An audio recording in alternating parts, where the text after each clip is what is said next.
no jokes. Hashtag no jokes. Sicker than your average podcast. Sicker than your average podcast. Sicker than your average podcast. Trying to reach your levels, but this one is top class. Eddie Nestor, I told you he's the best. Angie Lamar, they'll go far because she's a superstar. And Curtis, he's worshipped Well, the words. it's got to be Imitations of Life. That's my favourite that's film. nice. That brought tears to my eyes when she was banging on the funeral hearse there. That's got to be it. But also, a nice light-hearted one, which I really like, which I've watched loads of times, is Girl Trips. If you want something light and not so heavy, those are my two. Yeah, Batman got 3 pineapples. He was lovely. Bye-bye. Hashtag no jokes. Hashtag no jokes. Sicker than your average podcast. Sicker than your average podcast. Sicker than your average podcast. Trying to reach your levels, but this one is top class. Eddie Nestor, I told you he's the best. Angie Lamar, they'll go far because she's a superstar. And Curtis, he's worshipped a wordsmith. When it comes to real talk, they're all my first pick. You heard it. They're so good together, whatever the weather. I dare you to find someone better. I bet that you could never. Facebook and YouTube, they're coming through. Weekly topics on the news, Sundays 1 to 2. And you can chime in if you've got something to say. From the 3 best comedians in the UK, they've all got knowledge by the boatload. They shake it up and make it nice like a snow globe. Not in your postcode, they still feel a stone's throw. Bringing us together. Hashtag no jokes. Hashtag no jokes. Hashtag no jokes. Hashtag no. Hashtag no jokes. Hashtag no jokes. Sicker than your average podcast. Sicker than your average podcast. Sicker than your average podcast. Trying to reach your levels, but this one is top class. Eddie Nestor, I told you he's the best. Angie Lamar, they'll go far because she's a superstar. And Curtis, he's worshipped a wordsmith. When it comes to real talk, they're all my first pick. You heard it. They're so good together, whatever the weather. I dare you to find someone better. I bet that you could never. Facebook and YouTube, they're coming through. Weekly topics on the news, Sundays 1 to 2. And you can chime in if you've got something to say. From the 3 best comedians in the UK, they've all got knowledge by the boatload. They shake it up and make it nice like a snow globe. Not in your postcode, they still feel a stone's throw. Bringing us together. Hashtag no jokes. Hashtag no jokes. Hashtag no jokes. Hashtag no jokes. Sicker than your average podcast. Sicker than your average podcast. Sicker than your average podcast. Trying to reach your levels, but this one is top class. Eddie Nestor, I told you he's the best. Angie Lamar, they'll go far because she's a superstar. And Curtis, he's worshipped a wordsmith. When it comes to real talk, they're all my first pick. You heard it. They're so good together, whatever the weather. I dare you to find someone. I don't believe he's got a virus. This is the most convenient virus I've ever seen. He looks well. You've heard Melena's tapes that were found, cussing Christmas decorations at best. By the boatload, they shake it up and make it nice like a snow globe. Not in your postcode, they still feel a stone's throw. Bringing us together. Hashtag no jokes. Hashtag no jokes. Hashtag no jokes. Hashtag no jokes. Hashtag no jokes. Sicker than your average podcast. Sicker than your average podcast. Sicker than your average podcast. Trying to reach your levels, but this one is top class. Eddie Nestor, I told you he's the best. Angie Lamar, they'll go far because she's a superstar. And Curtis, he's worshipped a wordsmith. When it comes to real talk, they're all my first pick. You heard it. They're so good together, whatever the weather. I dare you to find someone better. I bet that you could never. Facebook and YouTube, they're coming through. Weekly topics on the news, Sundays 1 to 2. And you can chime in if you've got something to say. From the 3 best comedians in the UK, they've all got knowledge by the boatload. They shake it up and make it nice like a snow globe. Not in your postcode, they still feel a stone's throw. Bringing us together. Hashtag no jokes. Hashtag no jokes. Hashtag no jokes. Hashtag no jokes. Hashtag no jokes. Hashtag no jokes. Hashtag no jokes. Sicker than your average podcast. Sicker than your average podcast. Sicker than your average podcast. Trying to reach your levels, but this one is top class. Eddie Nestor, I told you he's the best. Angie Lamar, they'll go far because she's a superstar. And Curtis, he's worshipped a wordsmith. When it comes to real talk, they're all my first pick. You heard it. They're so good together, whatever the weather. I dare you to find someone better. I bet that you could never. Rastafari Selassie, we're live for the last one. The last of 18 weeks. That's 1/3 of a year. Hopefully you are fine. Welcome to Hashtag No Joke. My name's Eddie. I'm the host, but I'm not the one with the most. The one with the most is Angie Lamar, because she can talk. And the more she talks is the more I read, let Angie talk. Hey, good, Angie. Oh, Good afternoon. You put on some bright colors. You're out of the black for the day, are you? I thought, the last show, let's go out shiny and, just celebration, Yeah, it is. It is. I mean, we've got some tough subject, but it is a celebration. Yes. And always the person, we all have a dodgy uncle, right? Or a cousin that should be left in the cupboard or in the attic. Yes. And, in order for us to be real people, we needed to reflect that by having that dodgy uncle, that cousin. And we have really, but we love him. We love him. But you have to. Where is Baba? Baba! Hello. Hello. Dodgy uncle. Yeah. How are you, mate? Hi, Curtis. Hello, Angie. You're looking gorgeous, Angie, might I say. Thank you so much. Looking smart and sharp, my brothers, as usual. So After your TV experience. Yeah. See that now? No. Yeah, but Angie didn't want to do it this week because I've got yellow. Okay. And that refers to what?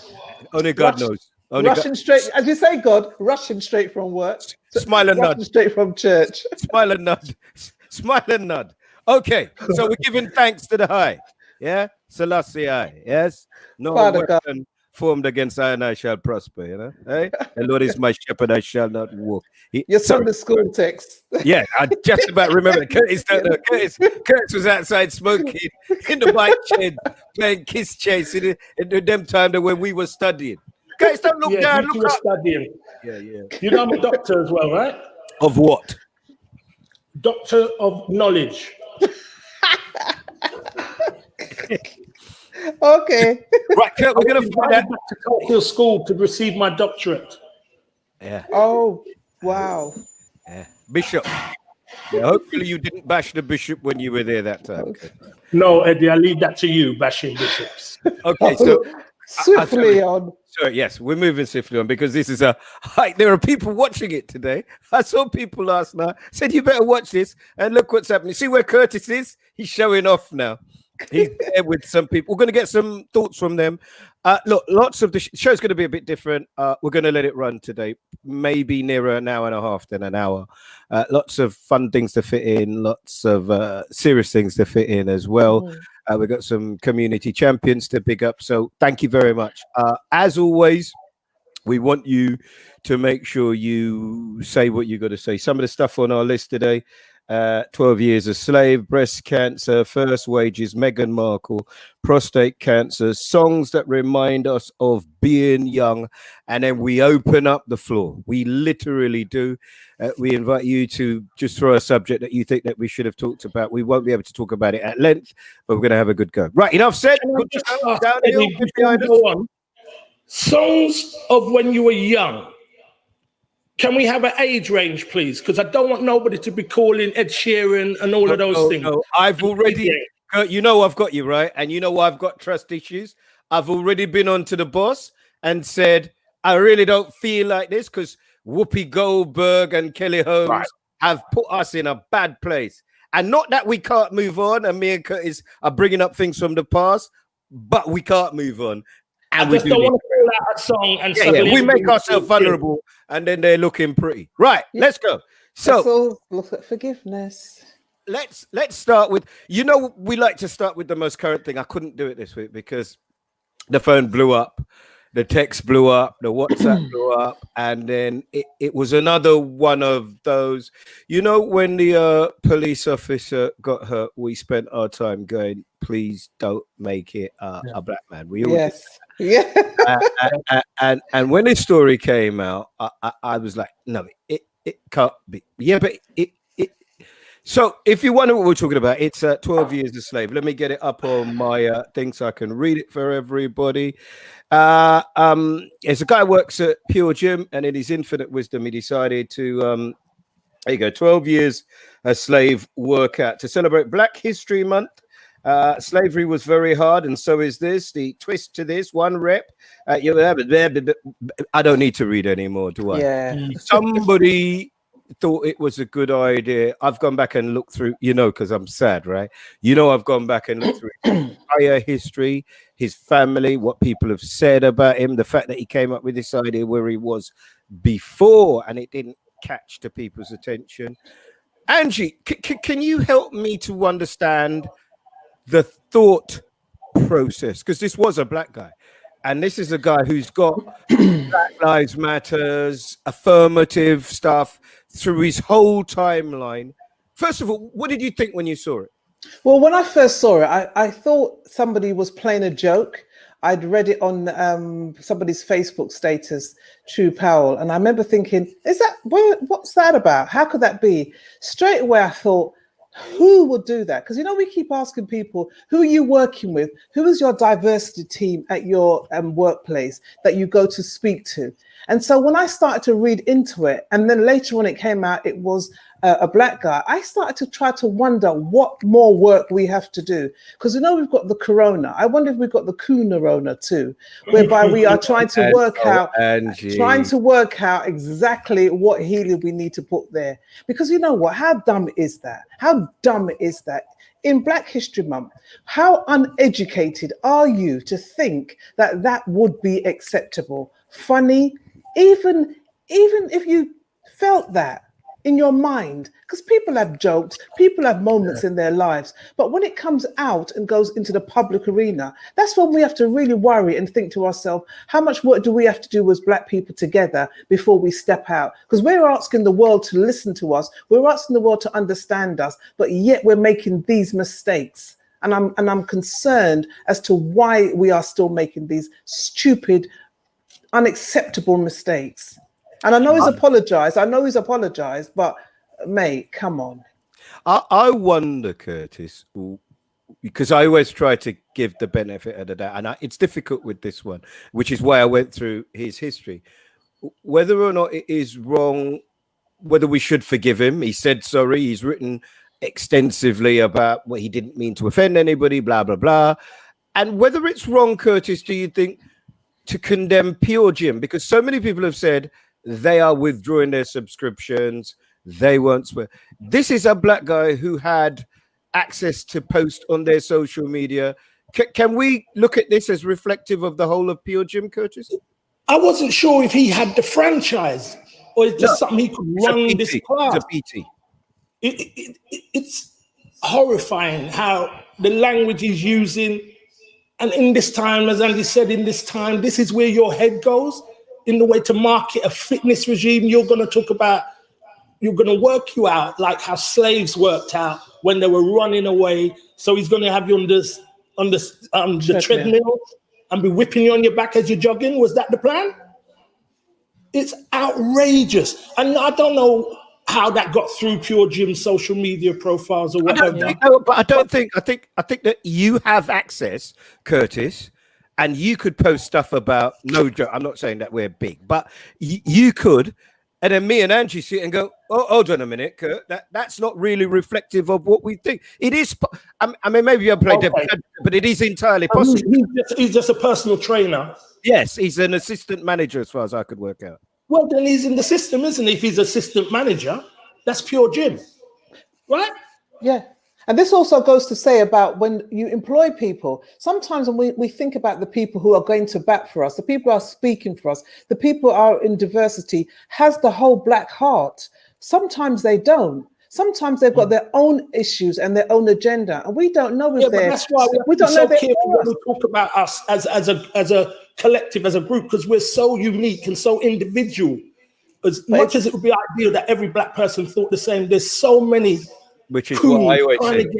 But if you're speaking for us, and make out like they're speaking for us, and that is the sad thing. We are just as diverse as white people. No, that's your job. Just come up with foolishness. That would be your job. If you're speaking for the diversity, that would be your job. to speak for diversity. You can't then go and be individual in that position. You have to get the majority's opinion. And this is why when we employ people to speak for us, we got to make sure they represent us and stop putting people in there who only represent themselves. I always worry, Angie, about people who work in diversity units. What's so difficult about treating somebody equally? What's so difficult about, and if you live and work in a diversity unit, then there has to be angst in order for you to have a job. If there's no angst, then you don't have a job. I don't know anybody trying to talk themselves out of a job. So I don't really get it. I do struggle. But I brought you in to understand it. I brought you in to understand it. I've said, Eddie, come in and tell me about black men who are going through this. That's the job I brought you in to do. When you go in there, you tell me. You tell me that you've got no black friends. I say, well, then why have I got you? You're true. You're absolutely right. But if which is one of the reasons that you will never go in there, which is one of the reasons that Curtis will never go in there. And one of the reasons that I believe that you were born in the field. And the problem is that if you go in and you involve me and you say to me, Ed, come in and take a look at structure or whatever, and then something comes up, and then you want me to be the face of what is covering up that which I've articulated to you as a problem, which you invited me in to identify, and then I now become part of the problem. I'm not ready for that. No, well, I'm ready for it. I go in there. I might mess up your dolly house, but I'll go in there. You can't tell me that I wouldn't go in there. I'd go in there, but I say this is what I come to do and say. If I can't say, if Angie goes in there, it becomes a different thing because she spends most of the time arguing with them about the job she's in there to do, and that's the frustration. You're in there to do it, yet when you try and do it, they'll block you doing your job. You don't know. I said at the beginning that people will employ a certain type of person to do a certain type of job, right? Growing up, they used to say, "Doppy know who to frighten," right? So what I'm saying is, if I go in, I will go and do what I do. I didn't go in there to argue. I go in there to do what I do. That's what you've asked me to do. If you've got another agenda, then that's your issue. Then that's you let why me you're go. not getting the job, Angie. How do you know what? How do you know? How do you know? How do you know what I'm going to announce? All right, let's. But don't you think that everybody who goes into that job goes in there with a prep? They think they're going to affect change. Is that yes, okay. Sure you not dream on. Let me done this. And then the system and they turn into what they've gone into change. They become how you not walk up into this like you're dumb? You're not dumb. You do know what's going on, but you're not ready to discuss it. So we're not ready to discuss it. We don't call it undiluted. let's you wake up in the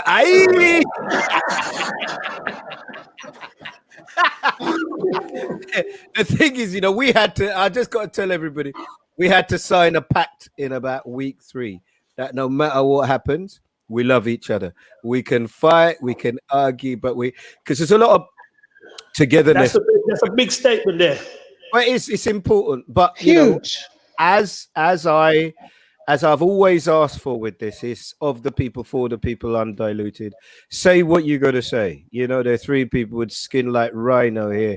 There's nothing that you're going to say that we haven't heard, felt, or seen before. My skin is not like rhino. You speak for yourself. I use Antonio Burrell. Have you seen his feet? Put your foot up on camera if you're bad. Talk about your skin. Antonio Burrell. And then I'm good. Okay, it's gonna be like that today. Carry on with the service, Pastor. Look, both of them are on alcohol. This tells you about the kind of life daily. I've got my cup of coffee. 2 of them are on their liquor. This is Jesus. This is Jesus juice. If Jesus turned it into wine, the least we could do is drink it. This is exec producer juice. Yeah, right. Just don't give the boss any ideas. We don't want that. Okay. Right. So look, that's that one. We'll get comments from the boss very shortly. We talked last week about some of the things that we'd like to talk about, and we've invited you to tell us what you'd like to talk about, and that's coming up. So today we're talking about breast cancer. It's Breast Cancer Awareness Month.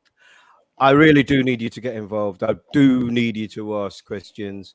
It's something that impacts on the lives of all of us, not specific, maybe breast cancer, but cancer. It's something that's caused pain for the 3 people hosting this thing here, and for my next guest also. it was really difficult actually to find somebody to talk about cancer, and then I found 3 people straight away. But just thought we can't have 3 people on, so we've had to go for 1, and maybe when we do it again, we'll talk to the other ladies, because there's a thing about cancer and a thing about what happens in our lives culturally that, you know, you don't discuss it, you don't talk about it, you don't do it. So to find somebody to help share their story so that we can perhaps help others is a blessing. So I would like to invite my guest on here, please, to subject yourself to all of this. Hi, everyone. Hi. Hello. Hi. Tell everybody who you are and how we came upon you. Okay, so my name's Alison. I have been, I'm a survivor of breast cancer. So that's the start of my story, I guess. I was approached by Eddie to come on the show and just kind of share my story. I think sometimes you don't see young Black women talking about breast cancer. It kind of, it's not something that you see very often. So I guess that was one of the reasons why I wanted to share my story, really. Thank you. Okay, so Well done. we always start from a place of gratitude. Thank you. We're going to work this through together. And the reason you're on here is to tell your story and to help. So I want to say you are a survivor and we appreciate you. So first, how did it show itself? What manifested? What caused you to go to the doctor? Tell us that story. Okay, so I was flying for a living. So that's what I did for a job. I was an air steward for a major airline at the time. And I kind of was starting to get some issues, particularly in my right breast.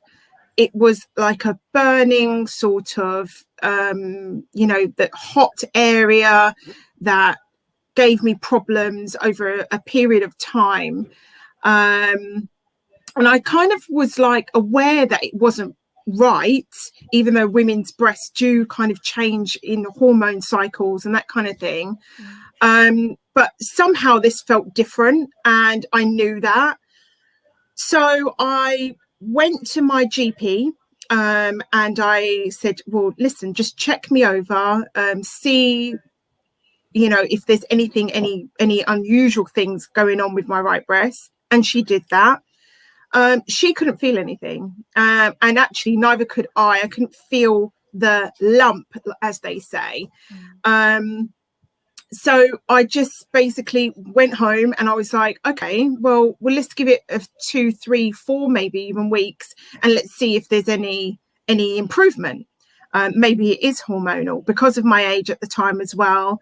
I was only 31, I think, when I was, when this all occurred. So then I went home. I still felt it was unusual. I just carried on with my job. And then I something was niggling me in the back of my head that, no, I need to go back. I still feel this is not right. So I did. I returned to my GP again. I said, listen, I really think there's something wrong. I think you should refer me just to the breast clinic. She checked me over again and she said, listen, there's nothing wrong with you. Like, I think it may be that you are a bit more hormonal than you maybe usually are. And, that kind of thing. So I went home again for the second time and I spoke to my husband and I just said to him, listen, I think something's wrong. And she won't refer me straight away because she can't feel anything, physically feel anything. I think I'm going to go to another doctor in the same surgery and see if I can get that breast referral.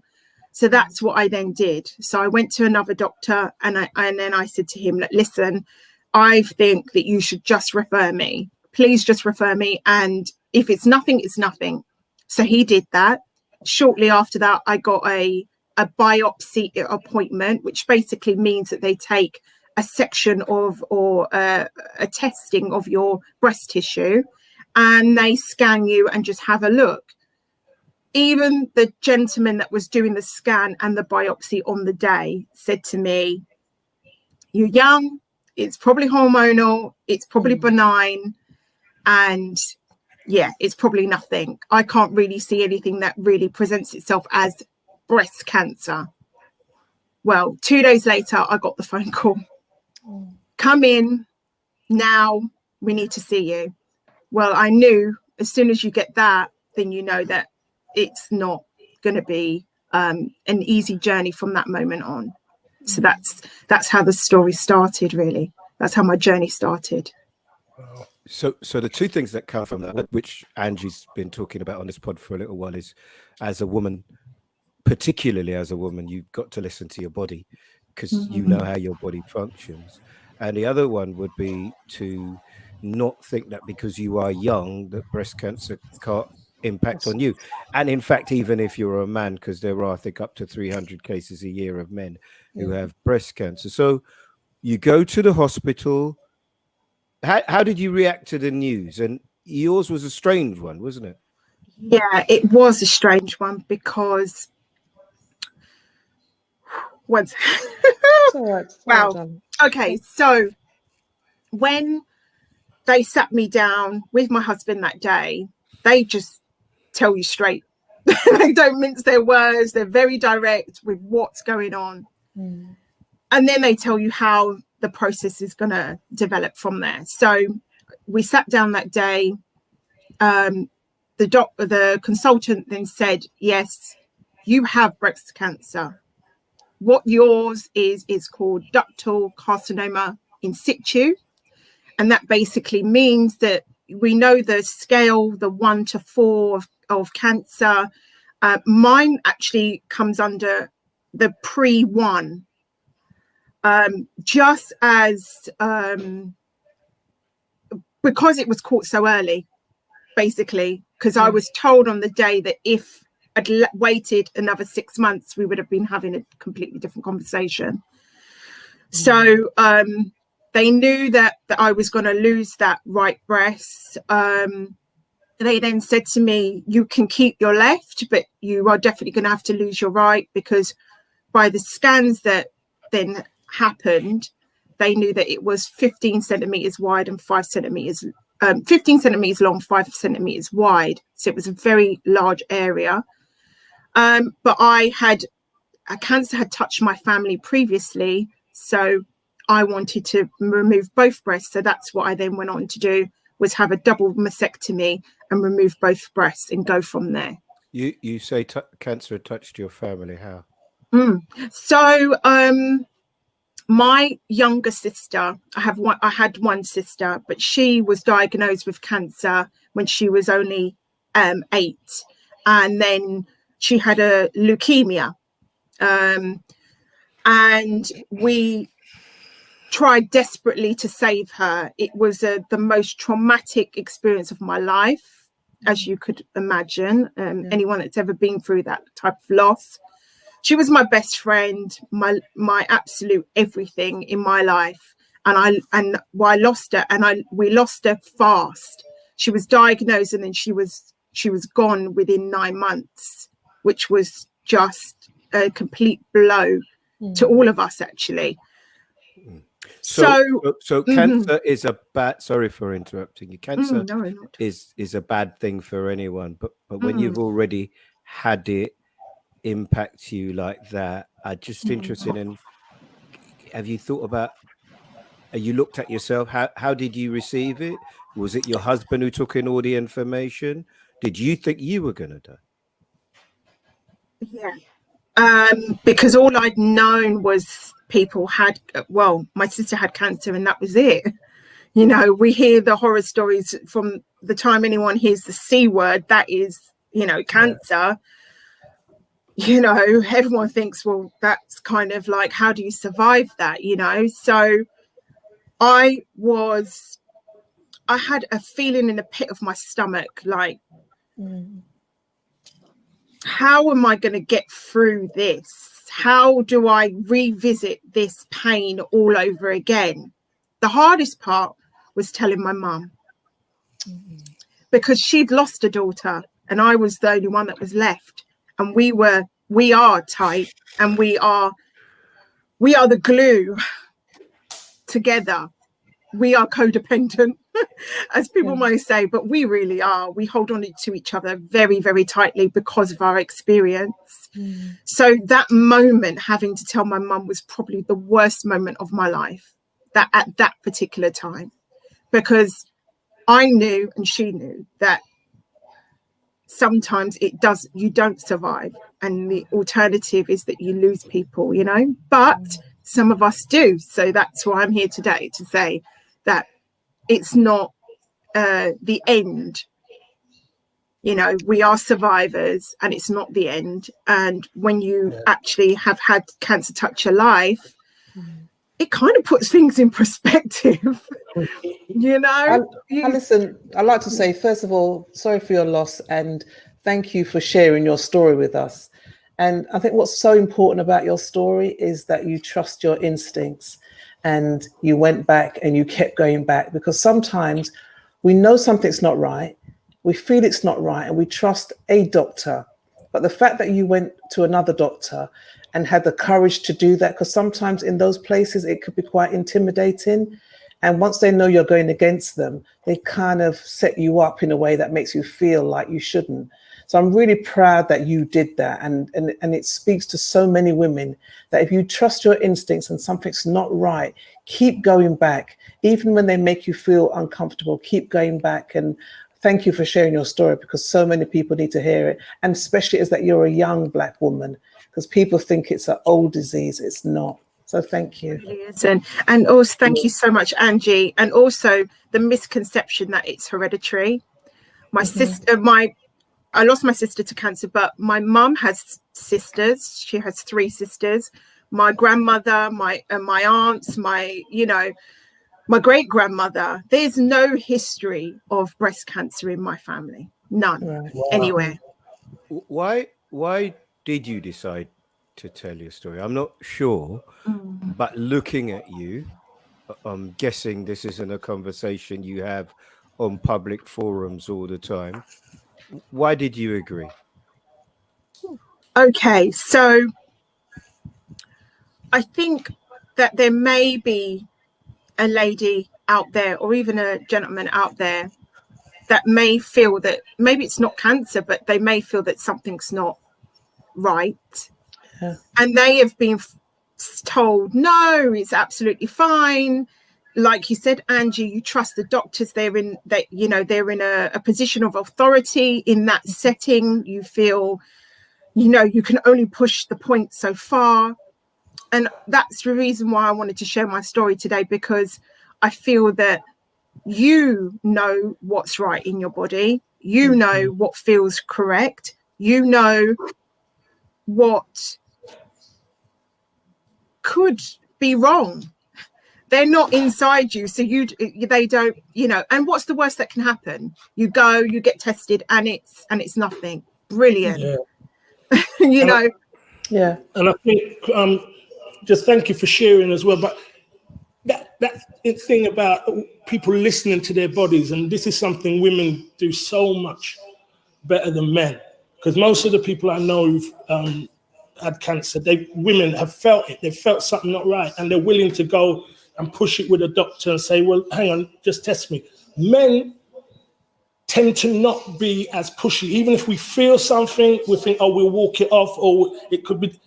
It is so important, and your message today is so important across the board, especially for men, to push and get tested, get checked, because we're leaving it far too late. Yeah, I mean, and a lot of cancers, if you catch them early, they're curable. Yeah. So, breast cancer is not a death wish, the death sentence, sorry. And, it doesn't mean that's the end, especially if you catch it early, especially. Yeah. In terms of dealing with it, you talk about your mum, but your husband as well. There's a lot of stress on him. Where are you? Have you talked about it? You'll know what I mean by where are you. There's a cycle of mental health, trauma, stress, that and anguish that you go through. Where are you in your cycle? So I'm very good at pretending I'm okay. Yeah. So have to. He is one of the only people in my life that I do reveal my vulnerabilities to, because I feel it's a safe place to do that, and because he's so supportive and he receives it. So that is a really good thing to have. And we have gone on a journey, and he actually started to develop problems during the time that I was going through the stresses of the treatments, because in the end I had about 7 or 8 surgeries in the end. And he developed a stomach issue, and that was due to the stress and the strain of the process. Something we're learning a lot about on this show as well. What stress can do to you. So where are you is a different question to the question that you answered. How are you doing? Most days I'm really good. So I focus on my business. I have a little girl now who's 3, so she takes up a lot of my time and keeps me going. Which is beautiful. So I'm focused on life, and we're very busy. Everybody's so busy now. You know, we've all got packed lives. But I have to say, in the quiet, sometimes it makes you feel anxious. It makes you feel vulnerable, insecure. That womanly man relationship that I previously had with my husband is not the same after cancer. Well, hold on. Because now you would have got to pick what you wanted. You're living now. So I want to talk about you dying. I'm going to push the boat out and talk about you living.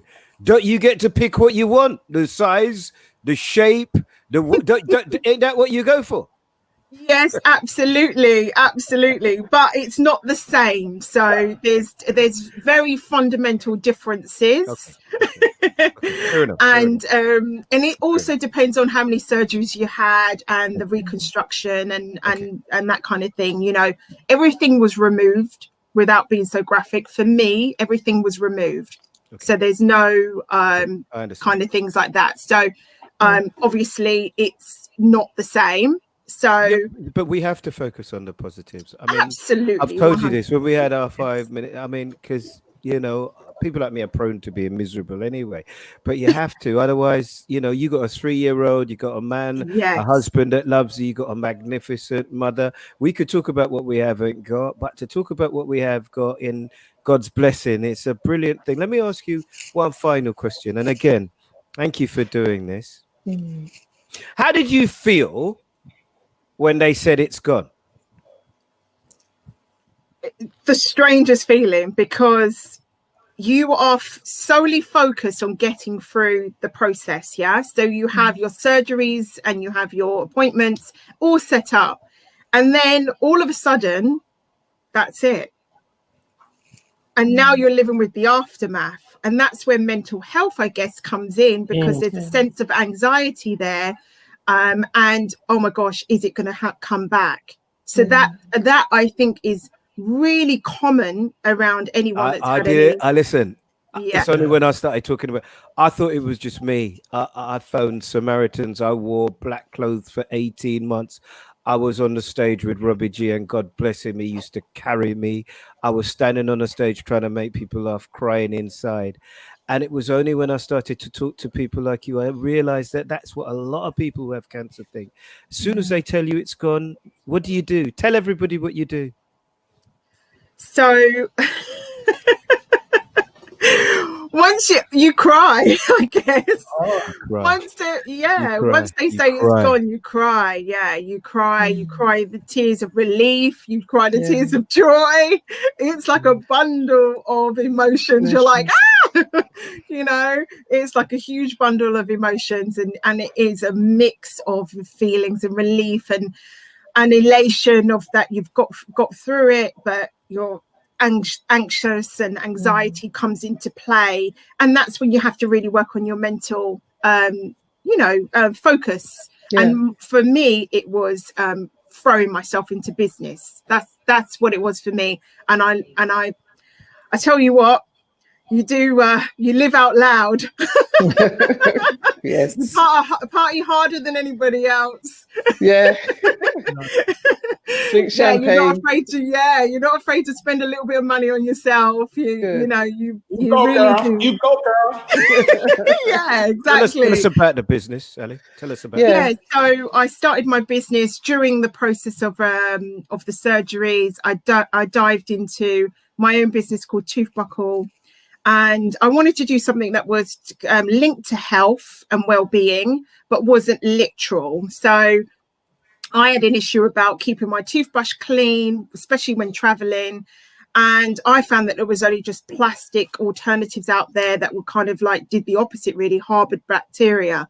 So that's when I then decided to develop from prototype stage to develop my own products. And now we sell them at toothbuckle.com. And I love it. I absolutely love it. It is a tough gig, but it is amazing. It's amazing. Amazing. Yes. On behalf of everybody who is, thank you and so who much. may be going through something, I just want to say thank you so much. God bless you. Thank you so much. Thank you for having me. Thank you for having me. God bless you. Oh, wow. Woo. Man, you guys, man, you take me to a wow. What? Anyway, let's get the boss on. Cheers. That's powerful. Boss lady. Hello, everybody. Hi, Lisa. Hello. That was a very emotional. Got me here behind. If you had me a minute earlier, I got me going. But lovely seeing everybody. Hello to everybody that's listening. And I've just got to say, the comments coming in for Alison has been so supportive, so loving. If you're still listening, Alison, there's a lot of love out there for you. Everybody's amazed and proud and thankful that you've shared this journey. I'm just going to read some of the messages here for you. Good afternoon, Alison. She's an amazing inspiration. Yvonne Shaw has said cancer has taken too many family members and friends. Bev Clark has said, hopefully we have gone past the secret subject of the big C and talk about it clearer. Angela Estwick has said, that's why it's so important to go with your gut instinct and be persistent when there is concern. Simone Brown has said, thank you for sharing, beautiful and brave sister. Julia Foster said, please peeps, check and go for your checks. Anika has said, same as her mum, she was diagnosed and passed in under a year. No time for her mum to get her head around it. Hazel Barnes says, doctors are not always right. Kim says, Curtis, that's so true. Men tend to fob it off and then it might be too late. Hazel Barnes says, you have life, Alison, and it's God's blessing. Amen. Melanie says that's where she's at. She's just finished her treatment in February and the anxiety is really high. So we're sending love and positive vibes out there for you, Melanie. Keep the messages coming in. Enough love to Alison. Sorry. I know we got lots of things to talk about. Is Shurish there? Is Shurish in the group? I think it's not the way that we'd planned to do it, boss lady, but I think we better just get it out of the way. But before we do that, we got somebody we want to pick up in the community. Yes, there's two people. Congratulations to the 30 young authors of the Popcorn House for their book becoming #1 best-selling author of the week. Woo. And Eddie, I'll leave this big up to you. This big fella there is Lethan Lacarette. He's called the Lockdown King. One of the few things on Facebook, Angie, that gets more people watching than us. Every single week for 6 hours, this guy does it. He plays old, he plays new, he does it all. I mean, later on, we're going to talk about the old songs, and Angie and Boss Lady, you are going to make yourselves vulnerable this week by talking about the songs that make us feel young and take us to that place. But I just think it's weird to go anywhere, but we dealt with a female cancer. I think we have to deal with a male one now. I know it's heavy, and I apologize to people that are listening, and Curtis and Angie, because I know it makes us all hold our head when we finish. But it's kind of like, I think we have to. It makes sense to do it like that. So, boss lady, I'll come back to you in a little while. I'll see you do soon. that stuff. Yeah, thank you. Bye-bye. Thank you very much. Bye, Lise. So, we talked about breast cancer. Women are really, really good. It's the pink cancer. It's a sexy cancer. It gets an awful lot of attention. But one of the cancers that's right up there with breast cancer is prostate cancer. Indeed, I got really unhappy a few years ago because the way they tried to highlight it was to compare themselves with breast cancer, which I didn't like instinctively. I didn't like. 1 in 8 men over an age, white men, will get cancer. I think the number is 1 in 4. It's really difficult in us, particularly black men, because so many of us judge ourselves not only by the size of our penis, how we use our penis, but if it works at all. And the fact that something might be wrong with it is a reason for not living at all. And I have to put it like that because we haven't got all day, and I'm going to cut to the chase on it. We present very, very late, and a lot of my brothers are dying from prostate cancer. You should be tested. I want you to get tested. So here's a guy that I've used, and I must thank Dr. Vanessa Bogle, who I know listens and watches, because I think she was the first person to put me in touch with this guy. His name is Suresh Rambaran. He used to be a nurse, so he's retired now, but he's taken some time, like you, Angie, from church to come and talk to us. Suresh, how are you, sir? I'm fine, thank you. Lovely to be here, and thank you for inviting me.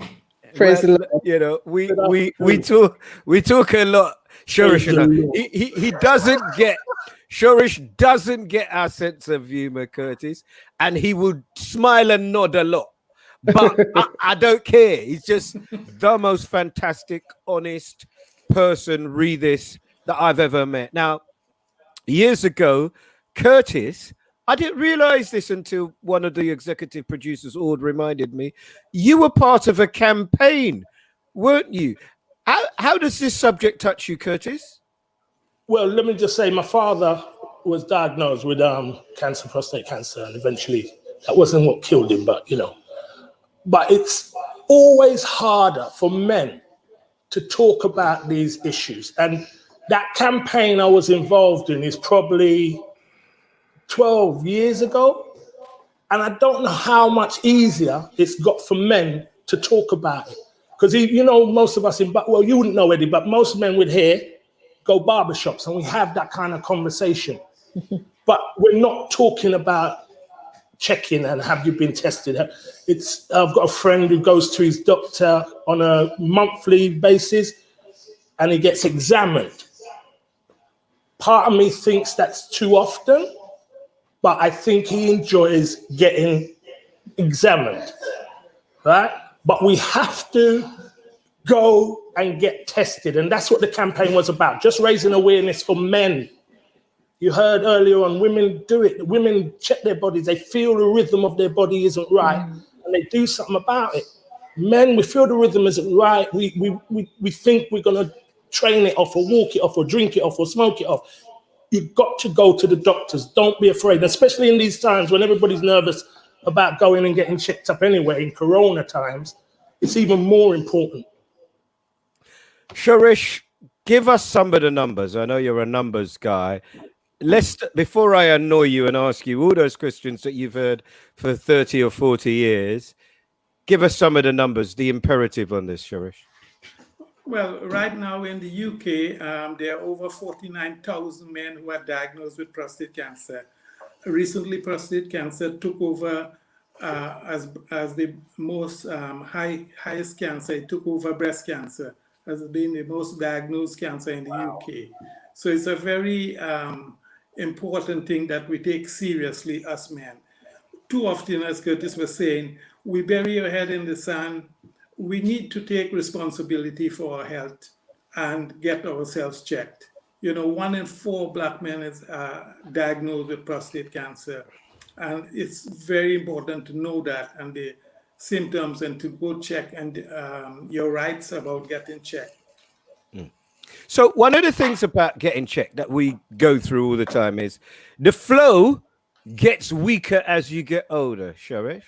Well, listen, How often you go toilet, it changes as you get older. Many of the things that you've talked to me as being kind of, red flag signals are things that happen as you get older anyway. yes, and that's because most of us will suffer from what you call an enlarged prostate, which is a benign condition. And it gives rise to the same symptoms that you get from prostate cancer. Therefore, if you have these symptoms, don't ignore it and say, oh, I'm getting old, it's an enlarged prostate. You need to go to your doctor and get checked. And the most common symptoms is going to toilet frequently. You know, when we were young, we could pee over a wall. You're not doing that anymore. You have a weak flow. You need to go to the toilet frequently, particularly at nighttime. Sometimes you need to rush off to toilet. So you're in the pub and you see sometimes you're going to the pub toilet 3-4 times, and you're saying it's due to the beer. But it's important that if you have these symptoms, that you go to your GP and get checked. And they will do various tests, which will not diagnose you, will tell you whether you have a prostate problem, and they will do further tests on that. Right. So hold on a minute. Hold on. Let's talk through the symptoms properly, because it is the whole purpose of this, and every time we talk, the purpose of it is to highlight an issue that's killing predominantly black men. Now, one of the interesting things about working with you is when we did that show years ago for Dr. Bogle about a men's health, it's predominantly women that turn up anyway, isn't it, Sharish? Yes, and that's the thing. As I say, us men, we're not very responsible. We're very ahead in the sand. Women are more proactive. Having said that, still among us BME community, we need to be more proactive, because we have a low uptake of screening, a low awareness of cancer. And this is very important, and it's good that you're doing this. We need to continue this championing this cause to raise awareness among our community, because many of our men are dying, women as well, due to the lack of screening, due to ignoring symptoms and not going to the doctor. Okay, so symptoms again, Sharish, really important. I think Christopher's just making that point on there. Symptoms again, please. Yeah, so as I say, a weak or reduced flow of your urine, needing to go to the toilet frequently, particularly at nighttime, a desperate need to rush off to the toilet. Sometimes you have difficulty passing urine. Yeah, you stand up there for 5 minutes and nothing ain't coming out. Yes. And then there's the less common symptoms is erectile difficulty, blood in the sperm or urine, but that's probably more due to an infection. New pain in the lower back. Sadly, if you have pain in lower back or hips, and if it is due to cancer, then the cancer will have spread to your bones. But remember, when we get old, we get these symptoms. But don't put it down to, oh, it's arthritis. Go to your doctor and get checked. But it's difficult now because, we're going to talk about the test, because clearly it's important to talk about the test. And certainly you must have told me for years and years. And then about a year and a half ago, I did go and have the test. But you're not going to have that kind of test now in COVID, are you? Yes, sadly, some doctors are not doing or seeing patients. And there is in the news a lot of men and women are not symptoms are not being investigated. Yeah. But we have to keep pressing to them. What they're doing is an online discussion, and that is not satisfactory. You have to pass, see your doctor where you give them a urine specimen. Also, they will have to do a blood test, and they will do a rectal examination to feel your prostate, because that's the only way you can feel your prostate. Okay, so I better mention now that the two people I've spoken to most about prostate cancer are you, Sharish, and a mechanic from Hackney who gives half price when his snoring meant that his wife Sharon told him you need to go and get checked, and it came up through his snoring, and it's a subject we're going to discuss later. But I should take the opportunity to pick up Errol McKellar, who has been awarded an MBE.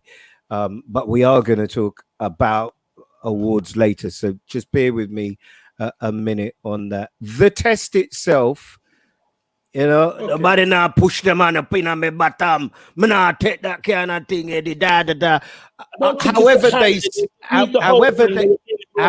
However they say it, it's not what they want. Yeah, and that is sad because most men have associated, you know, with homosexuality. Oh, I don't want a finger up my bum and all of that. If you feel so strongly, at least have the blood test. Okay, the blood test is a good indication to do further tests. You know, you can. I'm not saying you should ignore the rectal examination, but if you have the blood test and it's abnormal, then you will have to do the rectal examination. But isn't it ridiculous to think that I'm saying that as somebody who wasn't keen on it? If I'm honest with you, I'm not going to say I rushed in there because I wanted to have it done. And when she said, "Do you want somebody else in the room?" I said, "Do you want somebody else in the room?" But I don't think she got my sense of humor. It isn't something I found pleasant, but it is necessary, isn't it? Sometimes, Sharish. Yes, of course, it's important because when a doctor feels the prostate, he can feel whether it's hard and lumpy or just enlarged and smooth, and that helps them. But the point that can help the diagnosis is the blood test. It's called a PSA, which is prostate-specific antigen. It's an antigen, protein and antigen. do you have to ask for that when you're going for the tests? You have to ask for that one, don't you? Not well. If you have symptoms, the doctor should do it. But what the government have a guideline. We don't have a screening in the UK, as in most countries, because the test is not 100% reliable. So what they do the PSA blood test, and for Black men, you can have it at age 45. You can go to your doctor and request the test. Sadly, some GP might say no and don't want to do it. You insist that I'm high risk and I need to have this blood test. Very important. Say that again, Sharish, please. Because I think my mum told me they were doing it at 40 in St. Lucia. So say that again for me, please. For age 45, because of high risk. I'll tell you why we don't tend to do it at 40 in the UK. There's no evidence. Prostate cancer, when I come to the risk factors, age, older you get, higher your risk of developing prostate cancer. Over 80% of it is in men 60 years and over. So it's not a young man disease. Under 40 years of age in the UK, out of the 49,000, is only about 25 will be under age 40. Okay. So some countries, they do it at 40, but you have to say, for example, America, because it's financially driven. Okay, so they get money for doing it at 40. I say we probably do that in Trinidad as well. I'm not surprised because those private GP like to make money. But the government have guidelines here. Sharish, let me get to the question that you know is coming. The one that I personally believe, rightly or wrongly, strikes at the very heart of this. And please forgive me, Angie, and please forgive me, but because we don't have these conversations and open forums, and the groups that I'm on, usually we're talking about football, gal, money, whatever. So let's cut to the chase. Angie, please excuse me. If my dick don't work, what's the point in me being alive anyway? Well, everything. You have family, you have siblings, everybody. But it doesn't now, modern treatment was not going to completely damage your erectile function. We have new modern treatment that can help you. But do you agree that is one of the reasons in terms Yes, of the because world, the machismo, the kind of ultra, whatever it is. Do you actually fundamentally agree that that is one of the reasons that we are presenting so late? And as we heard earlier with Alison, the earlier you present with any problem, particularly cancer, is the better the chance that you have of dealing with it. Yeah. Sadly, a lot of our men, they put their sexual activity or function before their health and well-being. And for that reason, they said, I'm not going to have a check. I'm not going to have anything done because... That's right, because I'm grinding now, and you're just going to push your finger up in my bum and then give me something that's not going to make it work. That's what you're going to do. That's why they send you here. Yeah. Sadly, but you know, let's go back to the testing. So you go to your GP, you have this PSA test, and if it's abnormal, he will want to do the rectal examination, as they say. But now, after that, they don't go and do a biopsy straight away. We have a special MRI scan nowadays. It's called MP MRI scan. The scan is prostate, and if something is abnormal, then they will proceed to do a biopsy. So you wouldn't have an unnecessary biopsy as we used to do previously. So black men at age 45, Caucasian men age 50, entitled under the NHS guideline to go and have this test. Risk factors, as we say, ethnicity, 1 in 4 black men. The other risk factors, age older you get, higher your risk of developing prostate cancer. Obesity is another risk factor, as well as dietary factors. Westernized diet seem to affect you more than, Eastern diet. I tell food. Angie, is this a weird subject for you to listen to? Not at all. I lost my uncle, I lost my father to prostate cancer. And when that hit the family, one thing that my uncle and my dad did was to get all the men in the family and say, go and get yourselves checked because it's in the family. So I've had about 3 uncles, 3 of my dad's family who have died of cancer. And so that's on the male side. So it's quite a subject matter for me. And what I would say to men who don't want to check, for that moment of pain or anxiety, living a life with prostate cancer is a very traumatic life. For the moment that you would spend in a doctor finding out whether you've got it so that you can deal with it, to spending time having to manage prostate cancer. My dad managed it for 10 years and the end is not easy.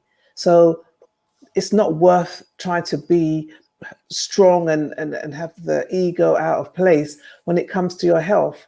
And we have to push our men and say, and women don't let up. Go, because they will try to avoid it and try to make excuses. But it's in the long run, we can prevent this. So we should be focused on that. We understand what you're scared of, but at the same time, the other thing that can come is worse. Sorry, Curtis. Sorry, and I think you brought up your family history, because if you have a family history, you're 2.5 times more likely to develop prostate cancer. So it's important to know that if your father, your brother, or grandfather had it at age under 60, that increases your risk of developing prostate cancer. 1 second, Shurish. Curtis, before you ask a question, let me ask you a question. Have you been checked? Yes, this is what I was going on to. I've been checked. What I was doing was getting the blood tests every year, and if something shows up on the test, then you go to the rectal examination. Because I was like everybody, a lot of people, sorry, you're afraid of a doctor putting their finger in your bottom. Right? That's the reality of it. But we have to get over that. We have to get over that. Do you know what I mean? I don't mean do it to each other as friends, but when you're in a medical situation, they are trained how to do it. All right?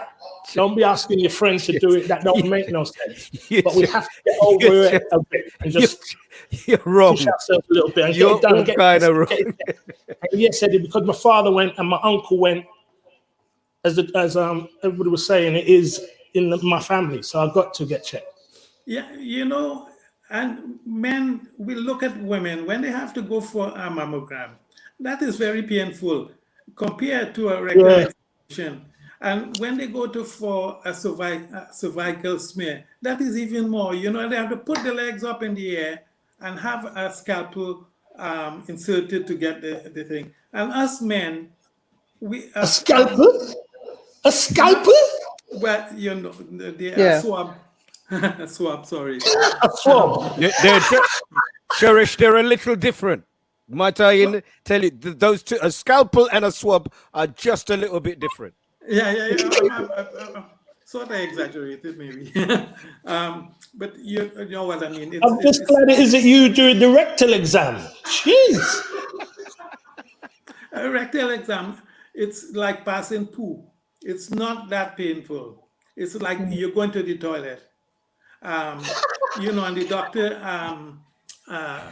put on a gloves and he put some jelly in his finger and just feel your prostate. And you think you're passing poo when you're doing that. Okay. You got a way of words, you know, Cherish. That's why I work with you. You're my go-to person. Just finally, is there one final message you'd like to give for what has been an incredibly open, difficult, and I don't know that I've heard this kind of conversation, certainly not in the way that we're having it, as openly as we're having it now. Is there one final message, Suresh, that you'd like to give? Well, you know, the message is to be responsible for health and well-being. Ignoring it is not going to make it go away. We need to take responsibility.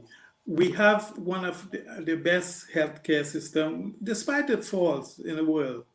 It's available for us. If we were back home, or worse, if we were in America, we wouldn't be able to get these tests, for us to go and have. Make use of it. Don't use excuse and go forward and get it done, because we can save lives. Getting checked early can save lives. Suresh, thank you. I really always appreciate your help. God bless you, Suresh. Thank you so much. Well done. So, as you can see, we wanted to have a nice light show to end our series. Yeah, cancer show. That's light. Let's get the boss on, just in order to change the vista. I don't know if she's got anything to say, but please get on here and help us. Goodness gracious. Oh me. gosh, I wasn't ready for you, Eddie. Hello again. You okay? Hi, Lisa. Well, we got lots of comments from regarding prostate cancer.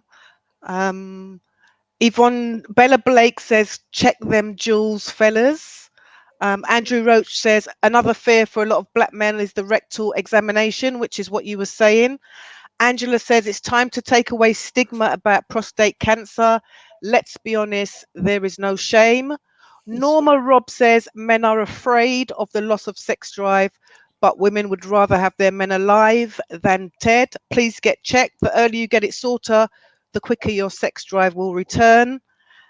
And Angela says, I would prefer to have the test to make sure I do not have it. Women have smear tests, which is just as evasive, which is what Suresh was saying. And Beverly Beckford says, straight to the point. I think that's in response to a comment you said, Eddie. If my man's private parts, and I'm putting it nicely, doesn't work, I still love him. Okay. Lots of comments there. Please don't forget to like. That's entirely unhelpful.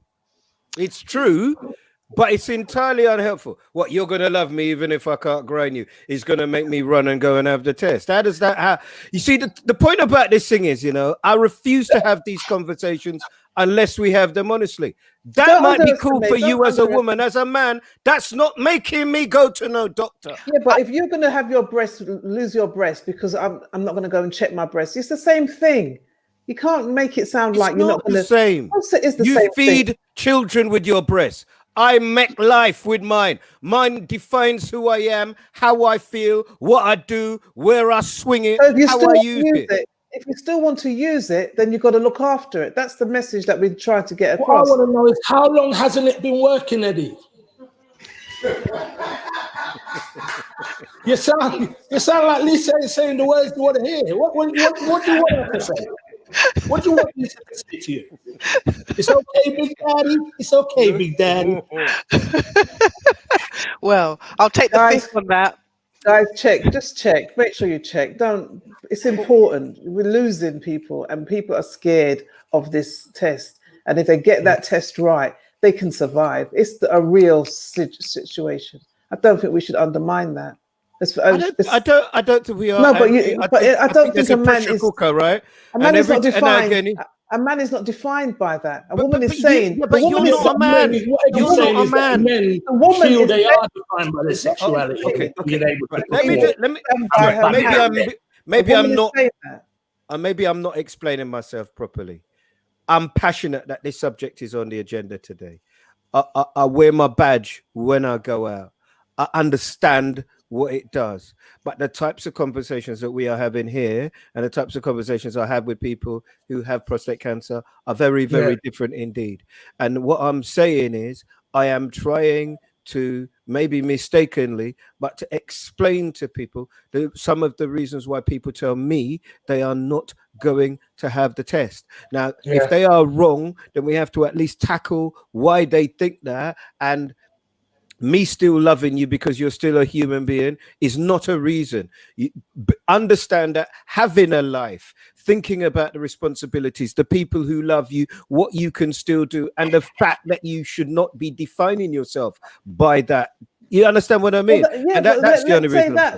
And so let's say more of that. You know, a woman will lose her breast, she'll lose her womb, she'll lose things, she can't have children. You know what I mean? And we still want men to be able to say, I love you anyway. So what we need to have the conversation to say to men that, listen, that's not what's defining you.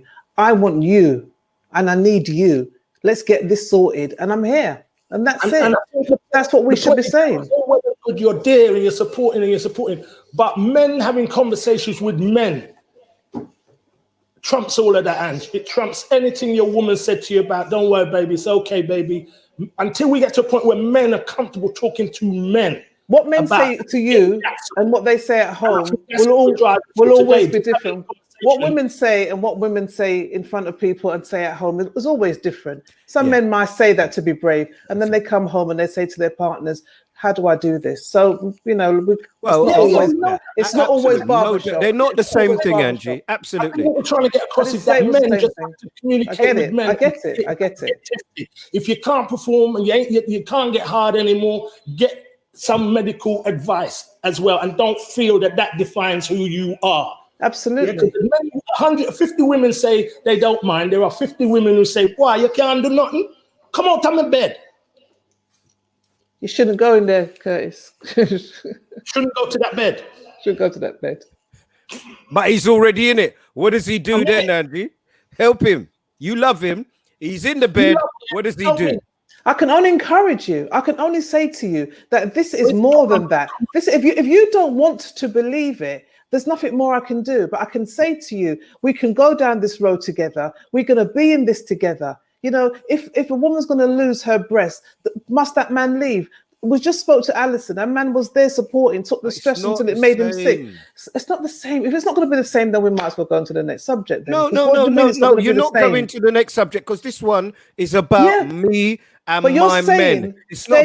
Well, I'm trying to explain it to you. Well, excuse me then. If you listen, I will explain it to you. Don't tell me about it if I listen. So many of us guys. Well, look.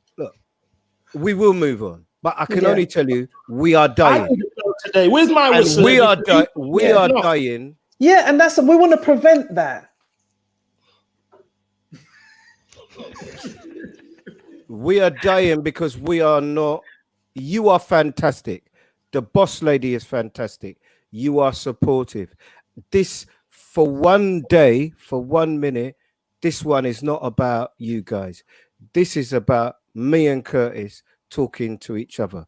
This is about us guys talking to each other. When women get involved, they are fantastic. As you say, they go for smears. They're used to blood. They're used to dealing with all those things. Women are not dying because they're not going for the lump in their breast. guys are dying because they're not dealing with this. So I'm asking you to understand. I'm not telling do, you that Eddie, you're I do understand, but I'm saying that if a woman is saying to the man, get out of my bed, we need to explain to her and deal with her ignorance as well, to be able to say, no, it's not just about that. This is what he's going through. So that 50% that you're called upon may not have the education, may not have so you can't have that conversation exclusively. Some women need to be educated on it as well. Yeah, I suppose the difference is if you're in a relationship with somebody, it won't define your relationship. If you're like Curtis, that's the only reason he's in the bed, Angie.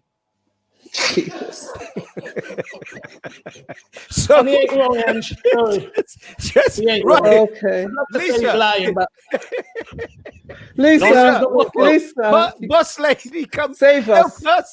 Save us. I think that you are, just for the comments that are coming up, you're both right. I think what the women were trying to explain in the comments here, they just want to know that we're here, we love you, we understand what you're going through, and we're here. But we prefer you alive than dead, is the bottom line. Unless you've done a will. And we want to be alive too. Yes, right. If you get my meaning. Yes. Anyway. Yes. Right. What else we got, boss lady? Oh, I think you've got the songs that remind you of your youth, I think. No, you and Angie have the songs that remind you of the youth. Not me and Curtis. Me and Curtis are straight. It's you two who are the strong, always ones. Come on, Angie. What did Whoopi Goldberg sing?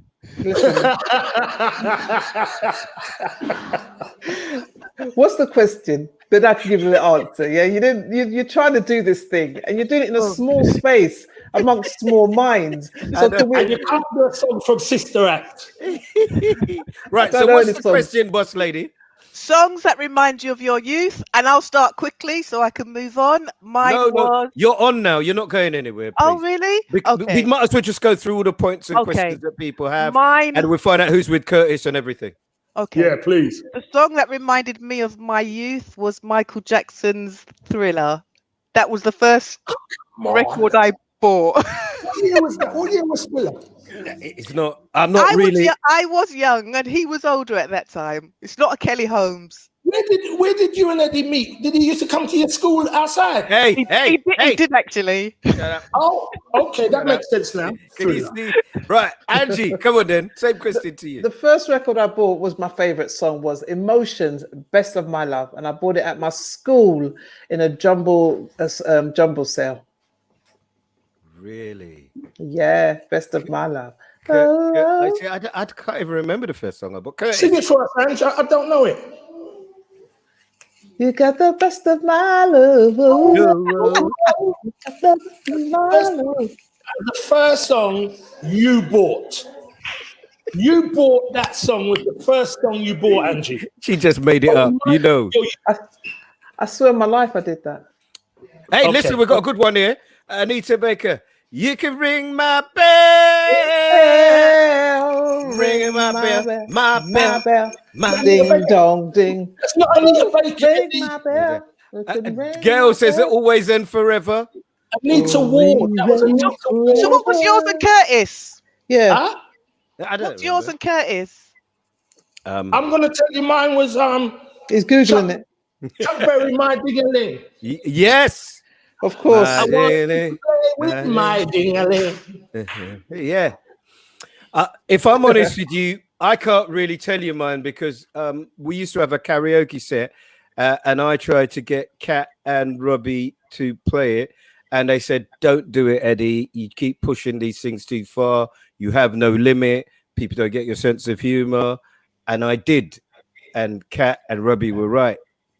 It was you wanna be in my gang, my gang, my gang. You wanna be in my gang. Oh yeah, I'm the leader. But you can't really sing them songs anymore, can you?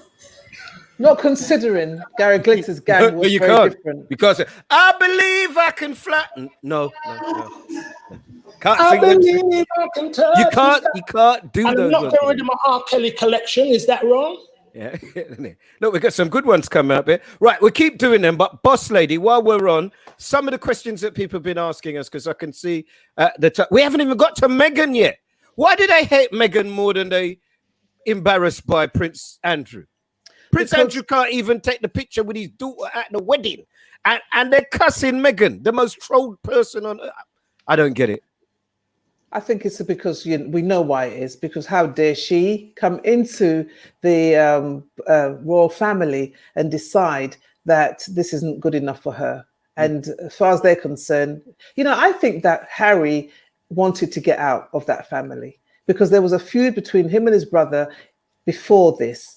This has been going on. So I think they both wanted out, and Meghan gets the blame for it because how dare this black woman come in there, take this white prince and take him off to America. And they'll never forgive her for that.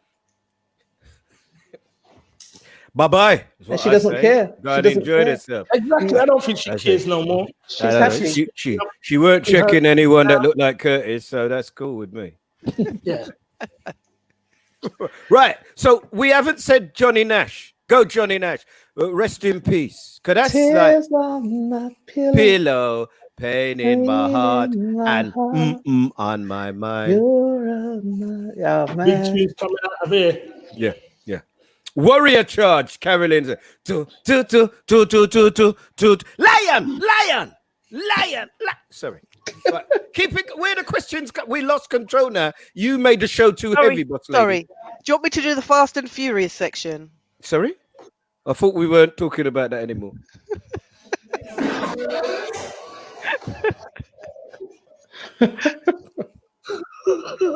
Sorry. I've got a few things that came up on Facebook. People wanted to ask questions, things that weren't put in the show. So I'm going to ask them quickly, answers. Okay? Yeah, So, while we're doing that, I want to know who's with Curtis afterwards as well. Yes, please. Paying this cameraman by the hour. Yes, we could do that. So a big one was the MBE as they came out this week. Sasha Razwala and Judy Cadell says, who would you have included? Why wasn't Lewis Hamilton given a knighthood, given his works for charity and the fact that he's the best F1 driver? And should people of colour be accepting these awards? Okay, Angie, go on. Well, absolutely.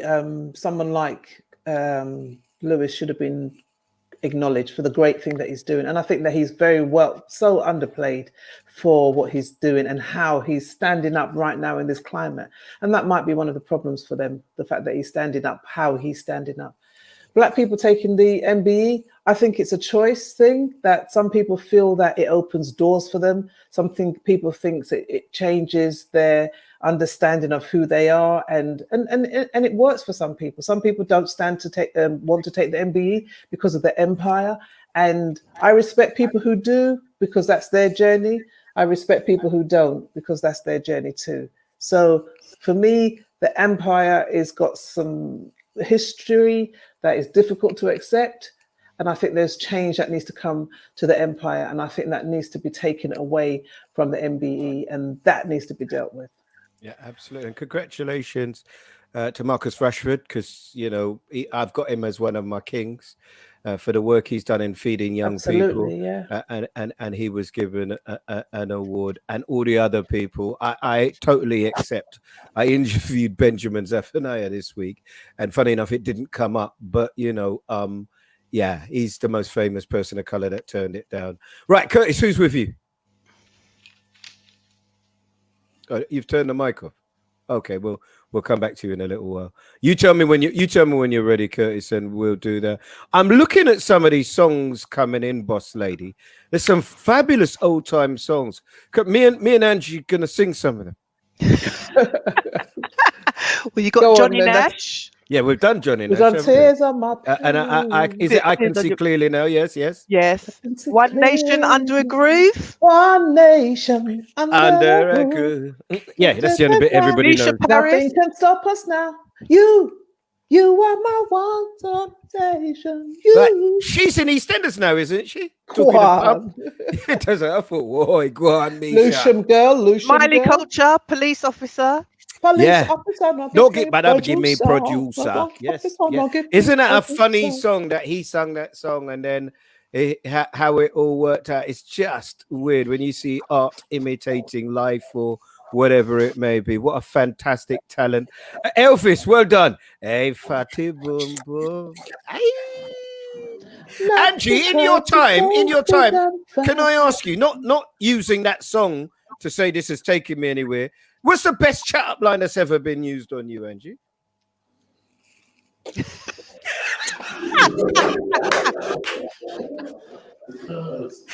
Okay. I don't know. Yeah, let's move on. Sorry. I didn't write them down. They were never strong enough. Okay. Yo, and you know what? Friday, You know what? I gotta say this to you. One time I was in Jamaica, right, and I had red locks at that time. Yes. And this Rasta man shake goes, hey, you look fat and sexy. So I said, who you calling fat? Didn't you know it was a compliment in Jamaica? Listen, I've had big like barrel. My granddad, Angela, you're big like barrel. I said, granddad, no, but it's a compliment. Boss Lady, Mantronics. Now, that's one of the first songs that you were on when I met you. Give us a little bit of Mantronics, Boss Lady. Mantronics? How does that go? I'm not as old as you. She's frozen. I'm here. Go on then. I don't remember it. How does it go? You tell us. Yeah, man. People not prepared to make themselves vulnerable on this podcast. Guys do it and the women don't. I'm just not. It's just disappointing to me. They've got this one, and the beat goes on, and the beat goes on, just like my love. We could have a party with all these songs, couldn't we? Angie, when we get out of this, should we have a no joke? And we could have a show, a chat, a party, and because of you, food. Why because of me food? Did I tell you I was hungry? Did I tell you that I was hungry? Did I say to you, make sure there's food? I love you. No, you don't. You don't have no manners, you don't have no respect. But we will see. We will see. Right. Now, last one, because I don't know where Curtis is going, and I don't care. I enjoy having you all to myself. First wages. Right. Come on then. Oh yeah, Joyce. Yes. Oh, we could start with this, couldn't we? Joyce Sims, come into my life. So much more. First wages. I worked in the dry cleaners on Lumpet Hill. I got £4. I remember that. I got £4. I used to go in at 10 o'clock in the morning and be spraying all these chemicals. And at 2 o'clock, I'd come home coughing, just for £4. And my dad said to me, "You're not going back there again. You're not going back there again. Me will give you the £4." Really? Curtis, what was your first job? Can you remember your first wages? My first wages was milk float. I was doing the milk. Oh, wow. You were not doing what? Silver top, gold top, and red top? Yeah, silver top, gold top. Worked with a man. And don't get all paedophile on it, Eddie. It was a guy who delivered milk, and I got a job in the morning riding on the milk float. First job. Probably about 10 years old. 10? Yeah, is that too old? That's too young. No, Angie, just let the silence live. Can you hear how defensive he got? As soon as possible. You got feedback? Yeah. Sorry. Say that again, Kurt. I said my father put me out to work early. You didn't develop a work ethic. Why are you looking so uncomfortable, boss? We've got you on here. You've demanded. I'm fantastic. You demanded that this isn't called Ace, that this is called Lace. Okay. You telling me how Curtis is wonderful. My first job. He's mentioned your Instagram page, and I don't do it. Instagram page. No. Curtis, my first job was per singles, $7.72 for a Saturday. And after about a month, I saved enough money to buy a leather jacket down Petticoat Lane. Oh, Petticoat Lane. That's what. You remember Petticoat Lane? Yes. You remember it well? Yeah. That was me. All right. $7.72. Right, Curtis, you have to come. Coming from Brixton, is it all right? Yes. We're just watching to see what you do next. Yeah, go on. It looked like they're going to shoot him. Look at this thing in the middle of his forehead. It's Brixton. Hey, target practice. Hello.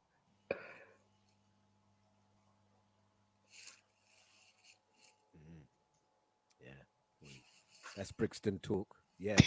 It's the one time I was in the shop. I was in the shop, right? And the people they said to me, yeah. So it doesn't come out. I'm afraid we can't hear you, sir. Well, but I would like to see the people in there. Can everybody who's there go and sit on that chair so that I can send it to the police and they can know who's breaking the rule of 6 and not sitting far away from each other? Is that Dave? That's Dave. Come forward. Come. I need to. Hello, everybody. Hello. That's my cousin. Is that your cousin? Yeah, everybody in Brixton and Lewisham is your cousin, though. That's correct. No, Dave. I'm really sorry, Dave. We can't hear you. But testing. Can you hear me now? Yes, we can. Do you want to ask the question on their behalf, Curtis? Let me ask the question. In terms of solutions and going forward, what can we as a community do to be empowered or stay empowered? You want to go first, or should I, Angie? I don't mind. I think we have to really focus on the debate that we're having, and remember that in this climate now, we are in a really good place for conversation. We're in a good place for debate. You know, we've had this virus, we've had the protests, but we're still just at the beginning of a conversation. We're still at the beginning of change. And I don't think we should get too excited about some of the things that are happening unless it's change within, especially in companies, especially in the things that we're seeing. People are more open to the conversation. People are showing us on the front, on the surface, that change is taking place. But the change that needs to take place is deep rooted. So I think the conversation needs to continue. I think we need to be really focused on our Black Pound, focus on our community, the things that we started to talk about, be reminded that we still need to keep this conversation going and be very proactive in our community. I think it's, for me, already started. You know, I'm blessed at having the ability not just to watch these shows back, but to actually listen to the clips, to what you and Curtis say. So the first thing I would say is that coming together after all these years is the beginning of something. Not falling out is also quite important, because there are lots of collaborations that start and have started and people don't continue. They don't work out. When I look back at how, I was just about to mention how long I've been working with Robbie G, and look who's turned up. Where? Anyway. No way! I just about, isn't that weird? I was just about to say, Hello. Hello, Robert. How are you, Hello. Robert? Robert won't come into my house because he wants to stay safe. You all right? Are you okay? Yeah. I'm just hold on. I'm good. We have Robbie G in the building. I think he came down for the erectile dysfunction, but he missed that portion of the debate. You'll have to watch it back. What did I miss? Listen, you did you did miss. You see what's happened? Robbie's pulled the plug. That's what happens when you trouble Robbie G. Listen, what I was about to say on that is, I think we've already started to do it. I think we've already started to work together in terms of this. I think that when you go and you look at Mo, who literally phoned me, Mo Gilligan, as we were doing this, we can't put him on because I can't stop this to do what is necessary. Him putting us on his show, Angie, and I think this Thursday you're going to have his program on that has so many magnificent, funny and talented people. I think it started with the show that you were on, Angie, this Thursday, where you're doing a game show where you again see magnificent, funny, talented people to come together for Triforce to do it. I think you're right in terms of, we go down every Saturday now to a place called Wenty's at the bottom of Forest Gate, me and the boss, to buy food from the black shop, we make it a point to. And all the things that other people have been doing anyway, we have to think about. And I think you're right, Angie, in everything you say, but we are doing it. And I think if you work with people, talk to people. Now, I don't want anybody who isn't going to do what they say they're going to do, because you got to do it, Curtis. You got to turn up. You got to do it. But those collaborations, it isn't easy. And, you know, Curtis, you'll know this. Me and Robbie have stayed together a long time. I've hated his guts during this time. I've wanted to kill him. I've wanted to, you know, everything. But we're still together, aren't we, Rob? Well, social distancing, you're together, because I don't think you've been in the same room for about 6 months, 7 months. That's why we're still together. And that's what keeps a relationship alive. What do you think? Answer your own question, or let Robbie answer it, Curtis. We're coming to the end nearly now. But that question Danny asked there was really important, about how we take this moment and make it work. Not just Black History Month, not just while the memory of George Floyd, not just, how do we take this moment and progress? I think this moment in time is going to resonate for decades ahead. I think we've learned to love more. We've learned to respect each other a bit more, appreciate each other a bit more, and care about other people's feelings a bit more. And I'm hoping that continues. And the lockdown and all of that's been going on has really magnified who is important in your life and how important they are in your life. Because you're kind of missing people you never thought you'd miss, who just live a couple blocks away and you still haven't seen them. So you go and you visit and you make, the time becomes precious. Value your money, respect your money. Realize not everybody is for you. The things a lot of people have known for years, other people are just waking up to the fact that there's racism here, racism throughout the world. And now I'm watching TV, as you said, with the shows that are coming over on TV now, and it's just phenomenal. This is all I've ever dreamed of in regards to turning on the telly and seeing somebody who looks like me, sounds like me. In fact, I'm hoping it is me. That's what I did there. But yeah, just empowering us, and I think it's beautiful. And we just got to stay supporting each other. Every little business, every little shop. It isn't that they're too expensive. You know why they have to charge what they're charging. Let's support. Yes, so, if you don't mind, Robbie, I want to give Robbie the mic for me. Rob, wait, I've got something to say. Yeah. But hold on, I'm giving you the mic, Rob. Don't be catfish. Yes, just let me just tell you, I love you. I've missed you, and I want you to tell us what have you learned about yourself in this, Rob? What have I learned about myself? There's no need to wash. There really is no need to wash every day. There's no need to be clean. Godliness and cleanliness, they've divided. They're gone, finished. No, but seriously, I think, going on from what Curtis was saying, we're never going to have this unity again, this solidarity.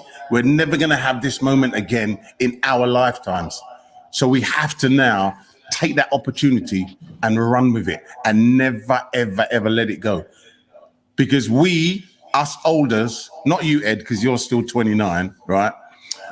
We waited for this. We fought for this. Yeah, and we endured a lot for this now. And it's here.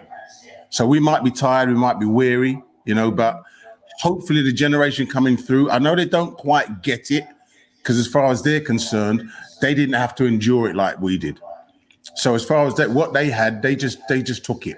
They just took it. And I'm quite close to actually now advocating and say, you know what, just carry on taking it, because it is actually yours. It's yours. This country is yours. Yeah, I think that's it. But before I go, wait. My first song, that nonsense. See, Angie, what? Tell her. Yeah. Tell her. Whoopi, come on, Angie. Let Angie speak. No, no. Anyway, back Whoopi Goldberg. Oh, yeah. Yeah. It's the With small that, with her, yeah. I used to work in with Kelly Holmes. I know, what kind of small nonsense. things. Leave me It's out of the it. small What's his song, Rob? things. What's his song? Something small. Robbie coughed. No, I didn't. No, the interview's over. The interview's over. He did cough. Thank you, Eddie, for spotting that. We're done here, live from Brixton. Let's end this. We've got to clean this place out. Where's your mask? Put on your mask. Put on your mask. Thank you, Eddie. I didn't even spot it, bro. Thank you, Eddie. He didn't even cover his face good. But Eddie, Is that better? coming from that question, I've got this one from Layla from Urban Synergy, talking about Black people supporting causes. Are we doing enough? If not, why not? Sometimes there's a lot of talk versus actions. Yeah, but look, we started this and we talked about it, and God bless Jill Nickel and God bless Alison, right? And Alison with her flags and Jill with travel. God bless you for the support. But we've had it might not have been what we wanted.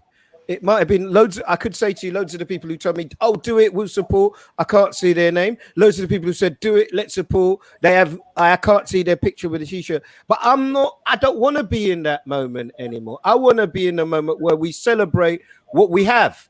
So we have had people buy those t-shirts. God bless you. We've had people who supported us. Robbie, God bless you for convincing me in my stupidness to do the GoFundMe. Goodness knows if we come back, how we're going to do it. But I think Layla's right, and I understand what she's saying, but I think we have to celebrate what we have as opposed to lamenting what we don't have. I think that positive mindset can take us a lot further. Robbie, I need to know your song, please, quickly, before we wind up today. Put the scarf on. Oh, put the scarf on. Your scarf. First song I bought, Mud by Tiger Feet. Do you know the dance? Oh, listen, that song there. Oh, come on, man. Come on. Give me something, Rob. Give me something. Robbie, give me something. Robbie, give me something. That's right. You really love your tiger life. And that's me. Look at God. Look at God. Your tiger feet.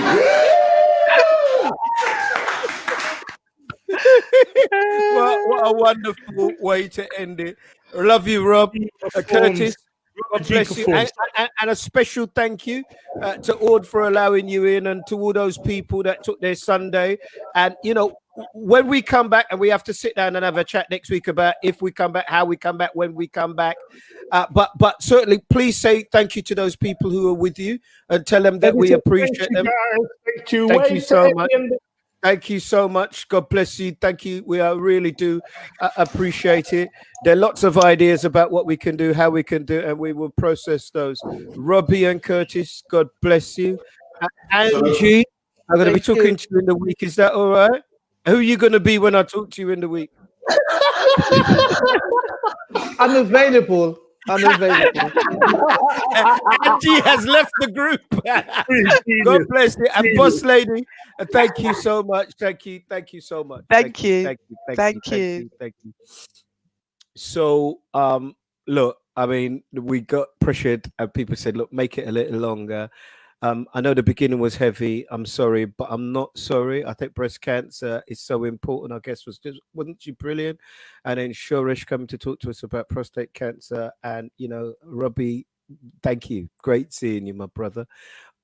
Look, I don't know when we're coming back. I don't know when, but we're gonna just take a few weeks, I think, to take stock. I think there are lots of ideas about what we could do, how we could make it better, how we're gonna fund it. I don't know, but look. You know the email, info@eddienestor.com.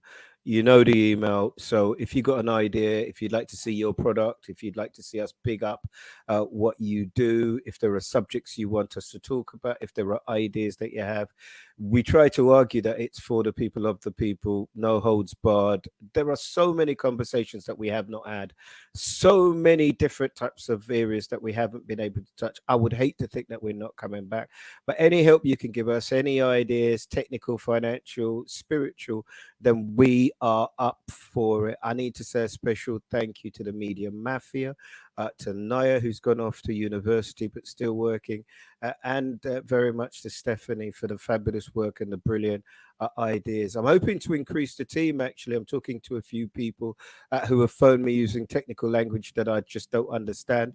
So we'll be doing that over the next few weeks.